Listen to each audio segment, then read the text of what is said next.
Doctor కావాలని కలలు కన్నారు. మెడికల్ కాలేజీలో చేరారు. చదువు మధ్యలో ఉండగా ఎంసీఐ అనుమతి నిరాకరించింది. ఫాతిమా మెడికల్ కాలేజీ యాజమాన్యం చేసిన తప్పిదానికి అందులో చదివిన విద్యార్థులకు స్టెథోస్కోపే ఉరితాడులా మారింది. మమ్మల్ని డాక్టర్లను చేస్తారా లేదంటే ఉరి వేసుకుని చావమంటారా అని ప్రశ్నిస్తున్నారు విద్యార్థులు. దేశ రాజధాని ఢిల్లీ వేదికగా ఆందోళనను తీవ్రతరం చేశారు. 100 మంది డెడ్ బాడీలు మీరు చూడాలి. ఈ 100 మంది డెడ్ బాడీలను మేము ఏం రిక్వెస్ట్ చేస్తున్నామంటే మా డెడ్ బాడీలు వేస్ట్ కాకూడదండి. మా జూనియర్ విద్యార్థులకి సీనియర్ విద్యార్థులు ఎవరైతే చదువుతున్నారో ఒక్కొక్క స్టేట్ లో 2-3 శవాలను పంపించి ఈ శవాలు ఫాతిమా శవాలు మేము వీళ్ళని శవాలుగా మార్చాము, వాళ్ళకు ప్రాక్టికల్స్ గా ఉపయోగపడి చేయండి. ఏం చూపిస్తారా పిల్లలు దిక్కు లేక రోడ్డు మీద ఉన్నామయ్యా.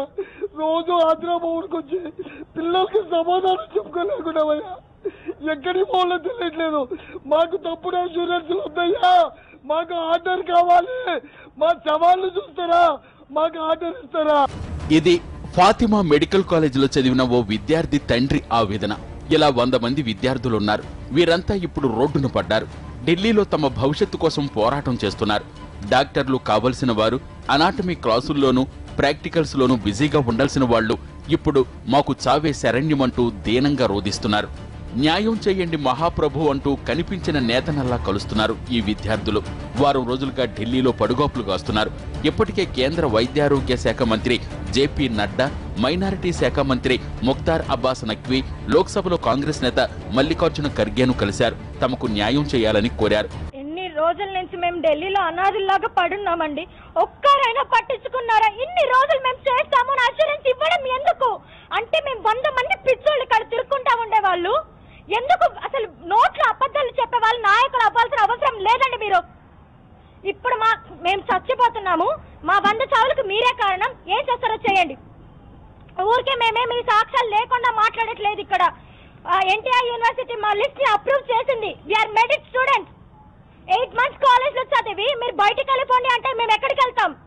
వెళ్ళినా కూడా మేము ఇక్కడ రోడ్ల మీద తిరిగి మా సీట్లు మాకు కావాలి అంటే ఇంతమంది అష్యూరెన్స్ ఇచ్చారు. తీసిస్తాం, ఎంత కష్టమైనా సరే మేము మీకు తీసిస్తామని చెప్పిన వాళ్ళు ఎందుకు ఇప్పుడు మూగబోయారు మాట్లాడకుండా? ఏమనుకుంటున్నారండి మా గురించి? మాకు డబ్బులు అంత ఇంపార్టెంట్ అయితే we will not ask our seats. మా డబ్బులు మాకు ఎలా తీసుకోవాలో మాకు తెలుసు. అలాంటప్పుడు మేము డబ్బుల గురించి ఎందుకు అడుగుతాం? ఎవరండి డబ్బుల గురించి మాట్లాడుతున్నారు? ఏమనుకుంటున్నారు అసలు స్టూడెంట్స్ అంటే? అంత ఈజీగా మెడికల్ సీట్స్ వదులుకొని మేము రోడ్ మీద పడుతున్నాము. ఎవరు ఒక్కరు కూడా మాట్లాడకుండా వదిలేస్తే సర్లే 10 రోజులు సర్దుకొని వెళ్ళిపోతారని అనుకుంటున్నారా? మా చావులకు మీరే బాధ్యత వహించాలి. ఫాతిమా మెడికల్ కాలేజీలో 100 మంది విద్యార్థుల భవిష్యత్తు ఇప్పుడు గందరగోళంలో పడింది. కాలేజీ యాజమాన్యం ప్రమాణాలు పాటించకపోవడంతో 2014-15 సంవత్సరానికి చెందిన విద్యార్థుల అడ్మిషన్లను ఎంసీఐ రద్దు చేసింది. దీంతో అప్పటి నుంచి విద్యార్థులు ఆందోళన బాటపట్టారు. విద్యార్థులకు న్యాయం చేస్తామని ఏపీ వైద్యారోగ్య శాఖ మంత్రి కామినేని శ్రీనివాసరావు వీరికి హామీ ఇచ్చారు. 2 ఏళ్ల కాలం గడిచిపోయింది. అయినా వీరికి ఎలాంటి సాయం అందలేదు. విద్యార్థులను ఇతర కాలేజీల్లోకి రీలొకేట్ చేయలేదు.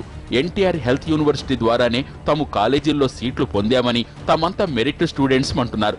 ఏదైనా కాలేజీలో 3 నెలలు చదివాక అడ్మిషన్ రద్దయితే రీలొకేట్ చేసే అవకాశం ఉందని, రాష్ట్ర ప్రభుత్వం నిర్లక్ష్యం వల్లే తమకు అన్యాయం జరుగుతోందని ఫాతిమా కాలేజీ విద్యార్థులు ఆరోపిస్తున్నారు. Wow, what's wrong? We have completed all the norms and regulations. We have been approved by NTR University. The ministers, how the lawyers, how everybody, how the government is believing the cheater.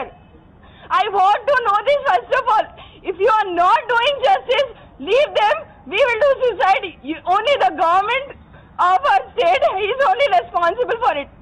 According to the NTR University Section 5, any student who studies for 3 months, he has the right to get relocated, whatever may be the reason.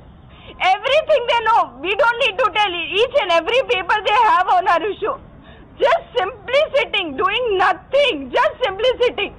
Management తప్పిదానికి తమను శిక్షించడం సరికాదని విద్యార్థులు అంటున్నారు. రాష్ట్ర ప్రభుత్వం చర్యలు తీసుకునేంత వరకు ఢిల్లీ విడిచేది లేదంటూ విద్యార్థులు ఆందోళన బాటపట్టారు. ప్రభుత్వం స్పందించకపోతే ఆత్మహత్యలే శరణ్యమంటున్నారు.